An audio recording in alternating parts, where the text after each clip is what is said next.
SSC CGL जो pre के 2023 के जो आपके प्रीवियस ईयर के क्वेश्चन पेपर जो थे वो हम सॉल्व कर रहे थे।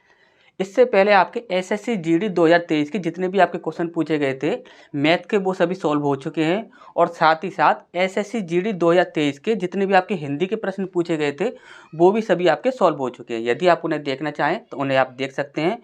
तो आज की क्लास का हमारा सबसे पहला प्रश्न देखते हैं। यहाँ बोला गया है, अपने यात्रा के एक भाग के रूप में एक व्यक्ति 80 किलोमीटर प्रति आवर की चाल से 120 किलोमीटर की यात्रा करता है। अगले 100 किलोमीटर की यात्रा 40 किलोमीटर प्रति आवर की चाल से तय करता है और 75 किलोमीटर प्रति आवर की चाल से प्रारंभिक स्थान पर वापस आता है।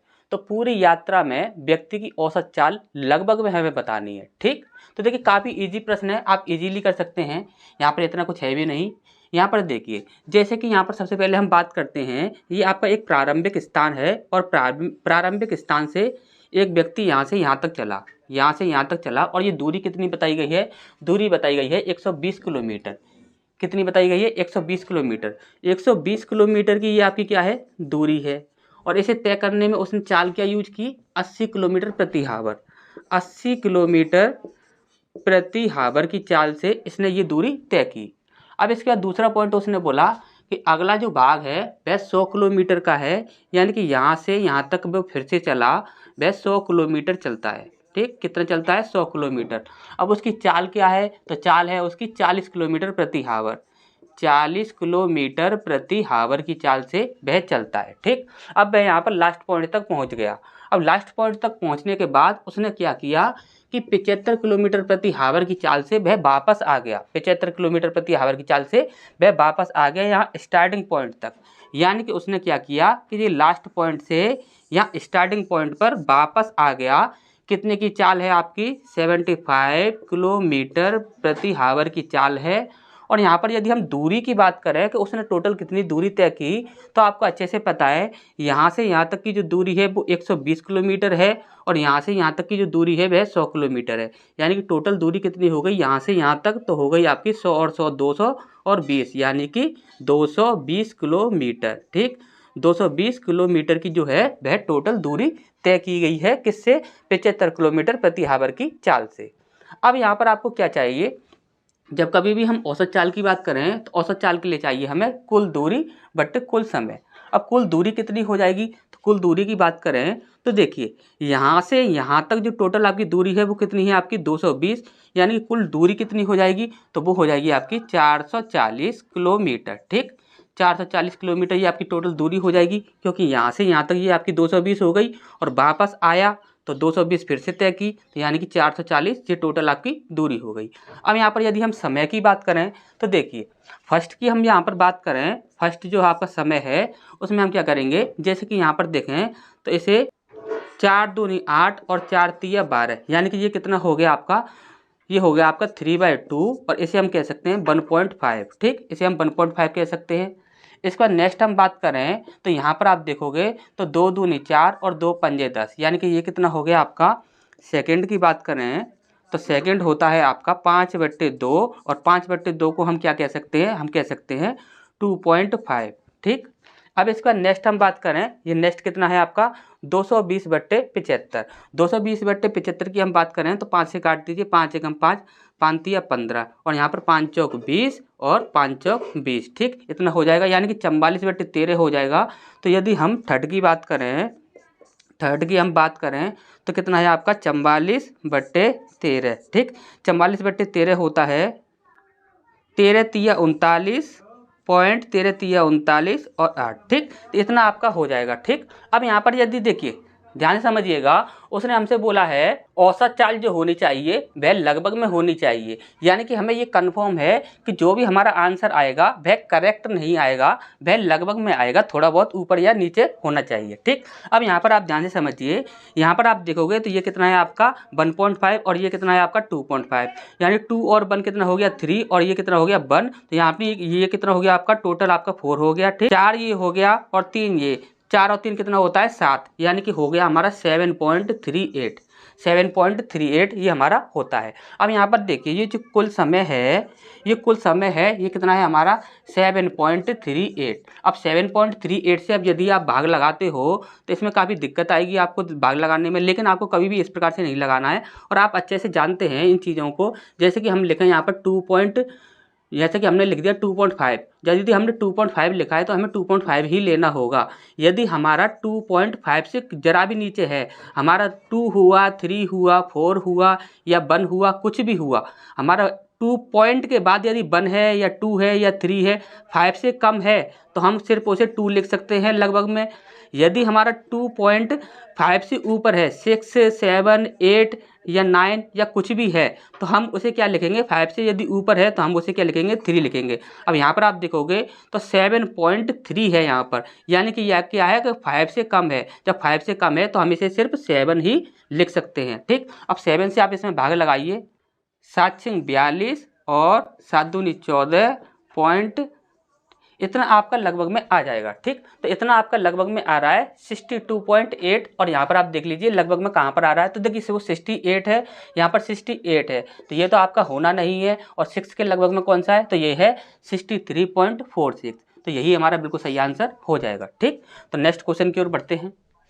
इसके बाद नेक्स्ट प्रश्न हमारे यहाँ बोला गया है, यदि साइन a + b बराबर 1 है और कॉस a - b बराबर 1/2 है तो a का मान क्या होगा, ये हमसे यहाँ पर पूछा गया है। ठीक, तो काफ़ी इजीली आप कर सकते हो। यहाँ पर देखिए आप ध्यान से समझिएगा, यदि हम बात करें साइन का 1 मान कब होता है, तो हम यहाँ पर बोलते हैं कि साइन 90 डिग्री का मान कितना होता है, 1 होता है। यदि हम कॉस की बात करें तो 1/2 कब होता है, तो कॉस 60 डिग्री जो होता है इसका मान क्या होता है, 1/2 होता है। ठीक, अब यहाँ पर आप ध्यान से समझिएगा, तो हम यहाँ पर कह सकते हैं कि 1 की वैल्यू कितनी है, 90 है, और 1/2 की वैल्यू कितनी है, 60 है। यानी कि हम यहाँ पर ये कह सकते हैं कि a + b बराबर कितना है आपका 90 है।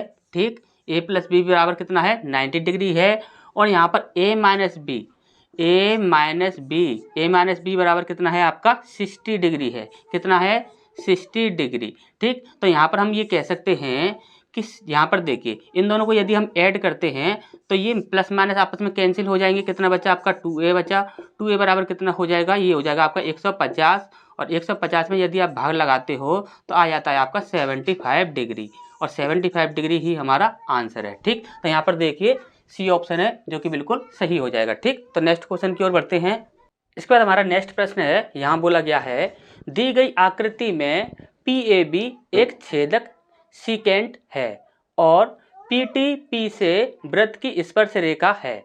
यदि PT बराबर 8 सेंटीमीटर, PA बराबर 6 सेंटीमीटर और AB बराबर x सेंटीमीटर है तो x का मान क्या होगा, ये हमसे यहाँ पर पूछा गया है। ठीक, तो यहाँ पर हमें क्या है कि यहाँ से लेकर यहाँ तक की जो दूरी है वो हमसे यहाँ पर पूछी गई है। ठीक, तो आपको अच्छे से पता है यहाँ पर जो फॉर्मूला यूज होता है वो क्या होता है, PT² बराबर PA × PB।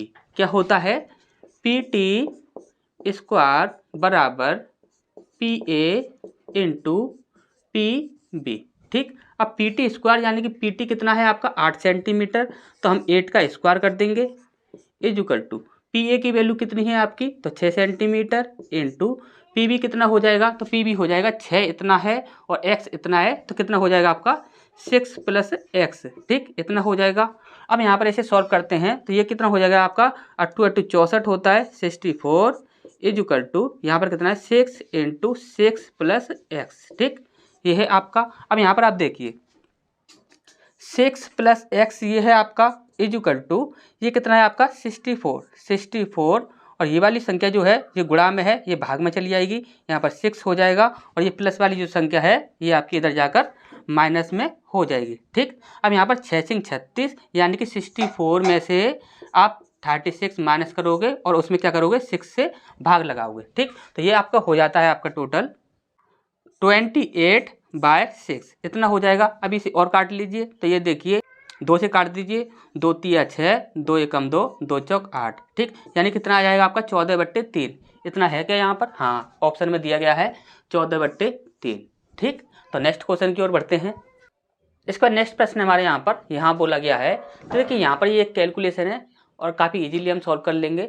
यहाँ पर देखिए, यहाँ पर बोला क्या है, x बराबर है आपका -4 और y बराबर है -1। तो यहाँ पर हमें इस ब्रैकेट का मान पूछा गया है, ठीक।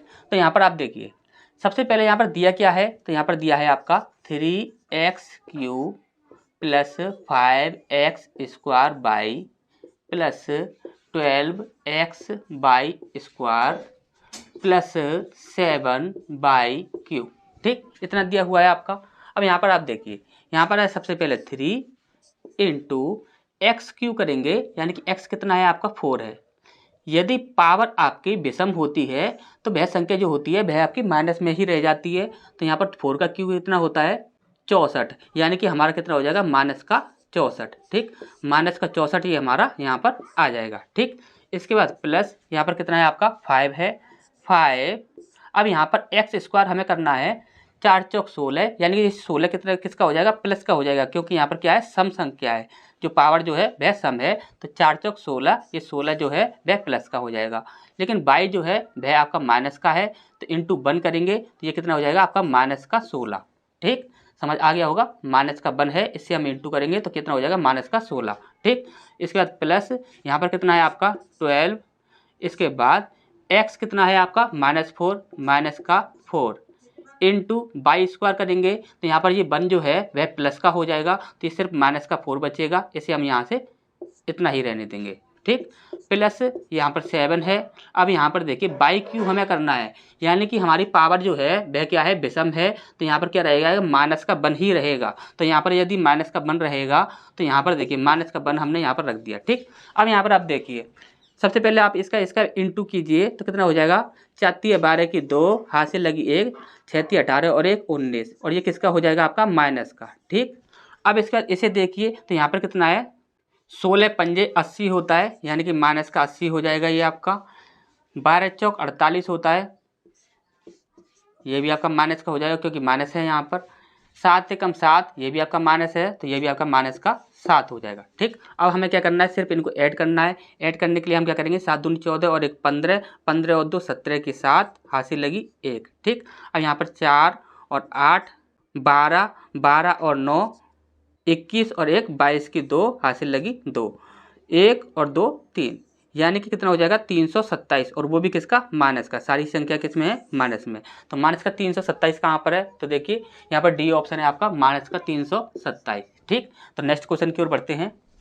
इसका नेक्स्ट प्रश्न हमारे यहाँ बोला गया है, यदि कोण C बराबर है कोण Z के और AC बराबर XZ है तो त्रिभुज ABC और त्रिभुज XYZ के सर्वांग सम होने के लिए निम्नलिखित में से कौन सी शर्तें आवश्यक हैं, ठीक। तो देखिए, आपने सर्वांग सम के लिए काफ़ी सारी शर्तें पढ़ी होंगी। आपने एक ये भी पढ़ा होगा, साइड एंगल साइड, हम क्या कहते हैं, साइड एंगल साइड, यानी कि 2 भुजाएं होनी चाहिए जो कि समान होनी चाहिए, और एक उनका क्या होना चाहिए, एंगल होना चाहिए। लेकिन इसकी एक कंडीशन होती है, और वो कंडीशन क्या होती है, जो भी आपकी भुजाएं हैं और जो कोण है वो दोनों तीनों जो हैं वो आपस में मिले हुए होने चाहिए। यानी कि ये वाली जो भुजा है और एक ये वाली जो भुजा है, इनके बीच वाला जो कोण है ये आपका समान होना चाहिए। कैसे होता है, तो देखिए ध्यान से समझिए। जैसे कि यहाँ पर हमने एक त्रिभुज बनाया, उस त्रिभुज को नाम दिया गया है ABC। क्या दिया है, ABC। और दूसरा यहाँ पर एक त्रिभुज बताया गया है, इस त्रिभुज के बारे में बोला गया है XYZ। क्या है, X Y और Z। अब इन दोनों को क्या है, सर्वांग सम बनाना है। सर्वांग सम बनाना है तो उसने बोला है कोण C जो है वह कोण Z के बराबर है, यानी कि ये वाला जो एंगल है ये इस वाले एंगल के बराबर है, ठीक। अब यहाँ पर बोला गया है कि यहाँ पर AC जो भुजा है वह XZ भुजा के बराबर है। AC जो भुजा है वह XZ भुजा के बराबर है। अब यहाँ पर देखिए, हमने यदि ये वाली साइड बराबर की है और ये वाली साइड बराबर की है तो हमें क्या करना होगा कि ये वाली जो साइड है BC जो साइड है उसे हमें YZ के बराबर करना होगा। यदि BC भुजा जो है वह YZ भुजा के बराबर होगी तो ये दोनों त्रिभुज क्या होंगे, यह सर्वांग सम हो जाएंगे। तो यानी कि हमारा जो सही आंसर होना चाहिए वो क्या होना चाहिए, यहाँ पर देखिए BC भुजा और बाई जेड के बराबर कहाँ पर है, तो BC भुजा, देखिए BC भुजा है वह बाई जेड भुजा के बराबर है, तो यही हमारा बिल्कुल सही आंसर हो जाएगा। ठीक, तो नेक्स्ट क्वेश्चन की ओर बढ़ते हैं। इसके बाद नेक्स्ट प्रश्न हमारे यहाँ बोला गया है 900 मीटर लंबी एक ट्रेन 108 किलोमीटर प्रति आवर की चाल से चल रही है। 900 मीटर लंबे प्लेटफॉर्म को पूरी तरह से पार करने में इस ट्रेन को कितना समय लगेगा। ठीक, तो काफ़ी इजी है, आपको अच्छे से पता है। यदि हम कुल दूरी की बात करें, कुल दूरी, तो कुल दूरी कितनी हो जाएगी, तो आपको अच्छे से पता है कि ये जो ट्रेन की लंबाई है वो ट्रेन की लंबाई पूरी होगी, और साथ ही साथ यहाँ पर जो बोला गया है, क्या बोला गया है, प्लेटफॉर्म, तो प्लेटफॉर्म की जो लंबाई होगी वो भी साथ में ली जाएगी, यानी कि टोटल जो दूरी हो जाएगी 900 मीटर लंबा तो आपका पुल है और 900 मीटर लंबी ही आपकी ट्रेन है, तो टोटल कितनी दूरी हो जाएगी आपकी 1800 मीटर। ठीक, 1800 मीटर ये आपकी कुल दूरी हो गई। अब इसके बाद बोला जाए चाल की बात की जाए, तो यहाँ पर आप देखिए जो आपकी दूरी जो है वह आपकी मीटर में है, और जो आंसर दिया गया है वह आपके सेकंड में दिए गए हैं, यानी कि हमारी जो चाल है इसे हमें मीटर प्रति सेकंड में चेंज करना होगा। और मीटर प्रति सेकंड में चेंज करने के लिए हम क्या करते हैं, 5/18 से इंटू कर देते हैं, तो 18 × 108 और 6 पंजे 30, यानी कि 30 मीटर प्रति सेकंड की ये आपकी क्या हो जाएगी, चाल हो जाएगी। ठीक, अब 30 मीटर प्रति सेकंड की आपकी चाल है, और हमें क्या निकालना है, यहाँ पर समय निकालना है। तो समय बराबर क्या होता है, समय बराबर होता है कुल दूरी। कुल दूरी कितनी है हमारी 1800 मीटर, और चाल कितनी है आपकी 30 मीटर प्रति सेकंड। ठीक, तो इससे ये क्या 3 × 6 = 18 0, यानी कितना आया आपका 60 सेकंड। 60 सेकंड कहाँ पर है, तो देखिए 60 सेकंड ये रहा, तो यहाँ पर ए ऑप्शन आपका सही हो जाएगा। तो नेक्स्ट क्वेश्चन की ओर बढ़ते हैं। इसका नेक्स्ट प्रश्न हमारे यहाँ बोला गया है यदि 3 sin θ - cos θ divide by cos θ plus sin θ is equal to 1 है, तो cot θ का मान क्या होगा। ठीक, ये हमसे यहाँ पर पूछा गया है, सिर्फ एक छोटी सी कैलकुलेशन है और कुछ भी नहीं है। यहाँ पर देखिए, यहाँ पर क्या है 3 sin θ माइनस cos θ, ठीक, divide by cos θ plus sin θ is equal to कितना है 1 है। अब यहाँ पर इसका हम जब 1 से इंटू करेंगे तो क्या हो जाएगा, ये जो वैल्यू है ये इधर पहुँच जाएगी, यानी कि यहाँ पर क्या हो जाएगा आपका cos θ प्लस sin θ। ठीक, ये हो जाएगा, ये यहाँ से क्या होगा कैंसिल हो जाएगा। ठीक, अब यहाँ पर आप देखिए, यहाँ पर कितना है आपका 3 sin θ। ठीक, और ये जो sin θ है आप इधर ले लीजिए, ये आपका प्लस है तो ये क्या हो जाएगा माइनस का हो जाएगा sin θ इज इक्वल टू यहाँ पर क्या है आपका cos θ। अब यहाँ पर देखिए ये आपका माइनस का cos θ है, ये इधर जाएगा, ये किसका हो जाएगा आपका प्लस का cos θ प्लस cos θ। ठीक, अब यहाँ पर क्या हुआ, यहाँ पर आपका आया 2 sin θ इज इक्वल टू यहाँ पर क्या हो जाएगा आपका 2 cos θ। अब यहाँ पर हम क्या करते हैं, यहाँ पर sin θ upon cos θ, sin θ upon cos θ, यहाँ पर कितना है आपका 2 बाय इस 2 को हम इधर ले जाते हैं, ये इधर आ गया। ठीक, अब यहाँ पर आप ध्यान से देखिए sin θ अपॉन cos θ क्या होता है आपका cot θ, यहाँ पर हमसे cot θ का ही मान पूछा गया था, तो क्या हो जाएगा आपका cot θ इज इक्वल टू 2 से इसे हम डिवाइड करेंगे तो कितनी बार आएगा 1 बार आएगा, तो 1 हमारा सही आंसर हो जाएगा। तो 1 कहाँ पर है, तो देखिए बी ऑप्शन आपका बिल्कुल सही हो जाएगा।